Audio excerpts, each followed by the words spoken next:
왜냐면 오게티가 없으면 이게 영화가 영화를 처음 보실 때는 오게티를 찾지 마세요. 정말 영화가 재미없습니다. 우리가 최종적으로 가야 될 이 봉오동이란 데는 이게 지원이 없다면은 그대로 우리 무덤대 같다. 안녕하세요, 태상화의 건토입니다. 오늘은 바로 이 요새 핫한 영화죠, 봉오동 전투의 언론 시사회에 갔다 왔어요. 그래서 영화 리뷰를 간단히 해보고자 합니다. 나라 뺏긴 서울이 우리를 북받치게 만들고 총 잡게 만들었다 이 말이야.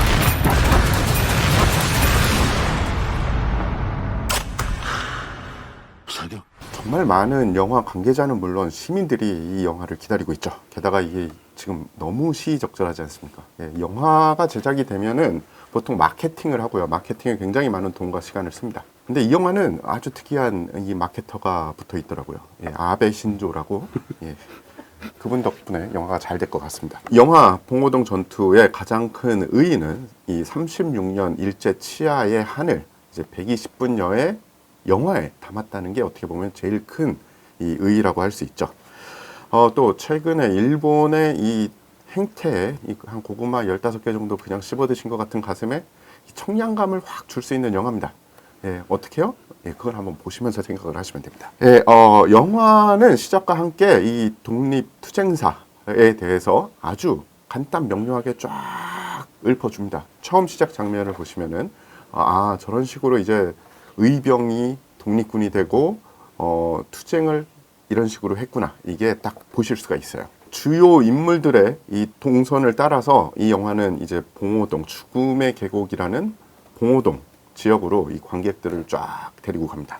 이 일본 배우들이 몇 분이 나와요. 이 일본계 배우분들이 이 영화에 출연함으로써 일본 내에서 문제가 되지 않을까 걱정을 하셨는데요. 걱정하실만 하더라고요. 왜냐하면 너무 연기를 잘하셨어요. 그리고 주연 배우들, 뭐 이름만 들어도 벌써 이 대단하지 않습니까? 유해진 배우, 주우진 배우, 유준열 배우. 아마 이 배우들이 영화를 찍으면서 이렇게 많이 산을 뛰신 적이 없었을 겁니다.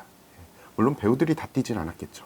대역분들도 좀 뛰긴 했겠지만 정말 많이 뛰십니다. 고생 많으셨습니다. 이 영화 용의자를 감독했던 원신영 감독님이 이 메가폰을 맡았죠.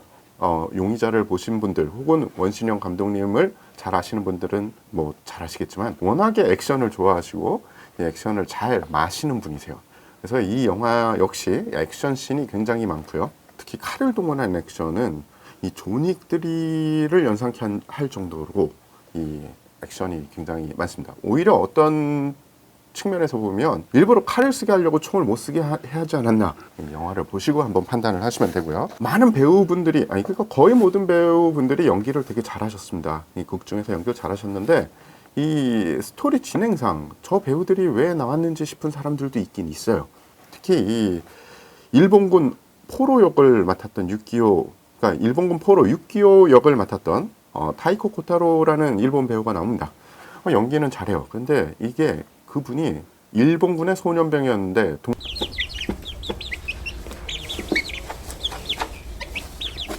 다 말씀드리면 이게 스포가 되니까 다 말씀은 안 드리겠는데 시작은 찬란했으나 끝이 흐지부지 되지 않았을까. 영화 전반적으로 총기 및 의상 잘 고증이 돼 있어요. 얘기를 들어봤더니요, 총기 쪽에 고증을 하느라 이 역사 전문가들에게 자문을 많이 받았다고 해요. 근데 나쁘진 않았으나 오게티가 없진 않죠. 왜냐하면 오게티가 없으면 이게 영화가 재미가 없거든요. 뭐라고 해야 되죠? 간지가 안 날까요? 그렇죠. 영화의 간지는 오게티에서 나오죠. 그냥 뭐 간단히 말씀드리면 이 앞에 요게 이 언론 시사회 때 이 관계자들 혹은 오셨던 사람들한테 나눠줬던 이 팜플렛, 보도자료입니다. 보시면은 이 복장이랑 뭐 총이 딱 나와 있어요. 그리고 이게 아마 제일 잘 찍은 간지나는 사진이다라고 해서 아마 표지가 됐을 겁니다. 죄송합니다. 간지라니 모양새 나는 사진이다 해가지고 조심해야 되는군요. 요새 조심해야 됩니다. 그래서 이 표지 사진이 됐을 겁니다. 근데 오게티 1번 들어가 버리네요. 자, 봉오동 전투가 몇 년도에 벌어졌습니까? 1920년 6월 7일 날 벌어졌습니다. 근데 이 복장을 보십시오. 6월이면 여름입니다. 봉오동 아무리 중국, 그러니까 만주 쪽 아닌데요? 그러니까 북쪽. 북한 국경을 넘어서 네. 이 인접해 있는 곳이라고 해도 6월이면 이 외투를 입고 다닐 이 정도는 아닙니다. 게다가 일본군의 기록을 보면요, 그러니까 전투 기록을 보면 비가 많이 와서 물이 늘어가지고 도강하는데 힘들었다라는 기록이 나오고, 또 하나는 열상 환자가 발생했다. 그러니까 열사병에 걸렸다는 겁니다. 근데 여기 외투를 입고 계시죠. 이해는 됩니다. 예, 컨텐츠를 만들다 보면 피탄도 돼야 되고, 이렇게 이 반팔로 입고 다니면은 피탄을 심기도 힘들어요. 이해는 됩니다. 예. 그래서 조금 오게티 몇 가지를 찝어 보겠습니다. 역시 다 말씀드리면 스포가 될 것 같아서 간단히 몇 가지만 찍겠습니다. 특히 예고편에 나왔던 걸 중심적으로 찍겠는데요. 첫 번째, 저격수. 이 암살의 전지현 씨가 저격수로 굉장히 멋있는 모습을 보여주신 이후에 모든 컨텐츠, 그 독립군의 컨텐츠에 저격수가 다 등장하는데, 문제는요, 그때 당시에 이 조준경이라는 게 그렇게 쉽게 구할 수 있는 물건이 아니었습니다. 예, 그리고 봉오동 전투의 기록을 보면 일본 측 기록에도, 독립군 측 기록에도 저격수를 운영했다라는 기록이 없어요. 더욱이 옵틱이 달린 총을 운영했다, 이런 기록은 없습니다. 그리고 영화상에서 썼던 조준경들은 사실은 그 시대 때 조준경이 아니에요. 기록이 없어도 저격수가 있지 않았겠느냐라고 얘기하시면 그렇다고 말씀드릴 수는 있습니다. 하지만 영화상에 쓰였던 스코프는 그 이후 시대의 것이다. 그래서 저격수는 사실은 일본 군도 그리고 당시에 독립군도 운영하지 않았었다라고 생각하시면 되고요. 아마도 감독님들이 계속 조준경을 올려가지고 저격수, 그러니까 일반 시민들이, 시청자들이 아는 저격수를 계속 컨텐츠에 집어넣는 건 아마 시청자의 눈높이를 맞추신 걸 거예요. 왜냐하면 이 총에 옛날식으로 샤프슈터가 탄젠트식 가늠자를 올려서 그 거리를 맞춰가지고 사격하는 이런 방식은 많은 시청자들이 모르시는 방식입니다. 총에 대해 정말 잘 아시는 사람, 아시는 분들 빼고는 잘 아는 방식이 아니죠. 그러니까 저격수는 조준경을 통해서 적을 사살한다, 이런 선입견을 가진 시청자들을 위한 장치가 아니었을까라는 생각도 해봤습니다. 두 번째, 산포라고 일컬어지는 무기가 있습니다. 산악포라고 하죠. 당시에 일본 군에는 산악포가 개발이 돼서 배치가 돼 있었습니다. 근데 문제는 이 월강 추격대대, 영화상에서 봉오동에서 이 독립군과 이 교전을 벌였던, 그리고 실제로 1920년 6월 7일 날 독립군과 교전을 벌였던 19사단, 일본군 제19사단의 월강 추격대대에는 당시에 산포가 편제에 잡혀 있지 않았습니다. 그렇기 때문에 이 역시 약간 고증에 어긋난다. 물론 어찌어찌 하다가 편제에 빼먹고 실제로 운영했을 수도 있어요. 근데 그게 문제가 있습니다. 왜냐하면 편제에 잡혀야 보급이 되거든요. 그럼 그 사람들은 포탄이 없었을 겁니다. 예. 그리고 영화상에 만든 이 산포가 이 재현하신 건데 생각보다 잘 만드셨어요. 근데 그때 당시에 아마도 41식 산포를 사용을 하셨던지 했을 텐데 그 산포랑은 조금 모양이 틀리다. 하지만 비교적 잘 만드신 거다라고 말씀을 드리고 싶습니다. 세 번째, 이 홍범도 장군의 이미지는 아주 잘 알려진 이미지가 두 가지가 있습니다. 하나는 밀짚 모자를 쓰고 계시는 것, 또 하나는 레닌에게 받은 마우저 권총을 차고 그걸 자랑스럽게 딱 보여주는 모습이 있습니다. 그때 복장은 적군파 복장, 그러니까 이 털모자와 외투를 입고 있는 복장이죠. 영화상에 그 두 모습이 잘 재현되어 있습니다. 근데 여기서 문제가 터집니다. 우리가 잘 아는 그 마우저 권총을 받은 그때 입었던 복장은 사실은 1920년이 아니라 1922년 레닌에게 조성군 총사령관이라는 호칭을 받고 그날 촬영한 복장입니다.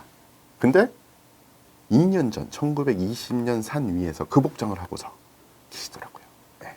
물론 이것도 사실은 그런 복장을 계속 입고 그 총을 가지고 있었는데 레닌한테 한 번 더 받았다 라고 말씀하시면 틀리진 않는 거죠. 예. 하지만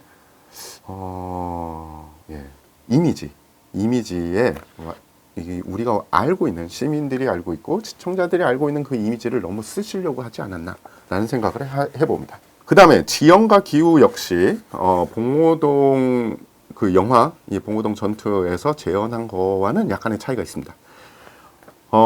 굉장히 더운 날이었고요. 근데 이 배우들 보면은 더워 보이지 않습니다. 예, 복장이 거의 겨울 복장 혹은 가을 복장이죠.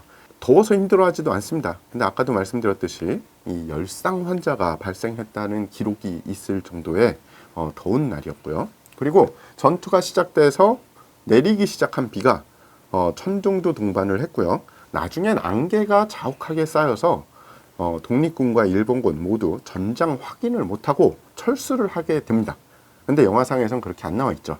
이 일본군 측 기록과 독립군 측 기록이 굉장히 큰 차이가 있어요. 근데 그 차이를 만든 게 저는 이 기후 때문이었다라는 생각도 해봅니다. 왜냐하면 전투가 끝난 다음에는 전장 확인을 합니다. 그러니까 뭐 습득한 무기, 죽은 뭐 피야. 그래서 어느 흔적을 어느 정도 피해를 입었나, 그러니까 피아가 이런 거를 확인해야 되는데 그런 절차가 없었어요. 그러니까 기록이 정확할 수가 없는 거죠. 예. 그래서 그런 게 약간 틀렸었다. 흔히 역사 연구가들은 봉오동 전투를 얘기할 때 157대 1의 간극이다 라고 이야기를 합니다. 이게 무슨 말이냐? 일본군 측 기록에서는 일본군의 사상자가, 그러니까 전사자가 1명으로 기록되어 있습니다. 반면에 독립군 측 기록, 특히 영화 봉오동 전투에서 참고를 하고 따랐던 독립신문에 나와 있는 1921년 전투가 끝난 지 1년 뒤에 나왔던 독립신문에 나와 있던 기록에는 일본군 전사자가 157명이라고 나와 있습니다. 그러니까 157대 1의 간극이 존재하는 겁니다. 자, 여기서 우리가 생각해 볼 게 뭐냐면요. 당시에 19사단의 월광 추격대대는 일본군 측 기록을 보면 이 전투에 직접 참가했던 병력은 1개 중대 플러스 지원 병력이라고 합니다. 그러니까 한 208명 정도로 나와 있습니다. 그런데 독립군 측 주장이 맞다면 157명이 죽었으면은 이제 51명 정도가 살아간 거고요. 일본군 측 주장이 맞다면 207명이 살아 돌아간 겁니다. 어느 쪽이 맞았다, 어느 쪽이 틀렸다 되게 이야기하기 힘듭니다. 왜냐하면 너무 여러 가지 요소가 있고요. 당시에 그 기후 때문에 전장 정리를 못했어요. 그리고 어떻게 보면은 이게 누군가에게는 아픈 역사예요. 그렇기 때문에 서로가 유리하게 쓰려고 했을 수도 있겠죠. 관객분들이 이 양측의 간극에 대해서 생각하실 필요는 없습니다. 그거는 역사 연구가들이 앞으로 또 다른 전투를 치르면서 밝혀내야 될 일이고요. 관객분들은 이 영화를 재미나게 즐기시면 됩니다. 청량감을 느끼시면서 즐기시면 될 것 같아요. 봉오동 전투 이제 영화를 떠나서 실제로 가면 이런 얘기를 많이 합니다. 이게 봉오동 전투가 대승이냐 아니면 승전이냐 라는 얘기를 많이 하는데요. 전투의 결과를 이 사상자 수로 나누는 건 굉장히 편협한 생각이고요. 당시에 동부가 그러니까 최고의 강군이었던 일본군이 특별 부대를 만들어서 작계를 세워서 타격을 했는데 성공하지 못한 몇 안 되는 작전 중에 하나입니다. 그러니까 일본군은 사실은 패전을 한 거예요. 일본군 몇 명이 죽었다가 중요한 게 아니라 당시에 나라도 없고 보급도 제대로 못 받았던 독립군이 최강의 군대인 일본군을 상대로 해서 일본군의 작전을 무산시켰다. 이거는 확실하게 승전이라고 봅니다. 자랑스러워야 할 역사도 많고요. 그렇다고 뭐 너무 부풀릴 필요도 없습니다. 왜냐하면 그 봉오동 전투 자체가 자랑스러운 역사이기 때문입니다. 숫자가 중요한 게 아닙니다. 그래서 이 봉오동 전투 아주 뜻깊은 영화 재미나게 보시고요. 그리고 영화가 이제 끝날 때쯤 저희가 또 오게티를 지금은 못하죠. 지금은 뭐 보신 분 별로 없잖아요. 다 보시고 나서 이게 VOD로 넘어갈 때쯤 그때 하나 이렇게 찝어보도록 하겠습니다. 몇 가지 힌트를 드리자면 기관총 이름, 옷 뭐 이런 게 있어요. 그래서 영화를 보시고요. 거기에 뭐 내가 보기에는 뭐가 이상하다 아니면 오게티다 그러면은 이 영상에 댓글로 이렇게 쭉 달아주세요. 그래서 뭐 한번 쫙 같이 맞춰보면 이게 뭐 오답풀이를 하면 재밌을 것 같습니다.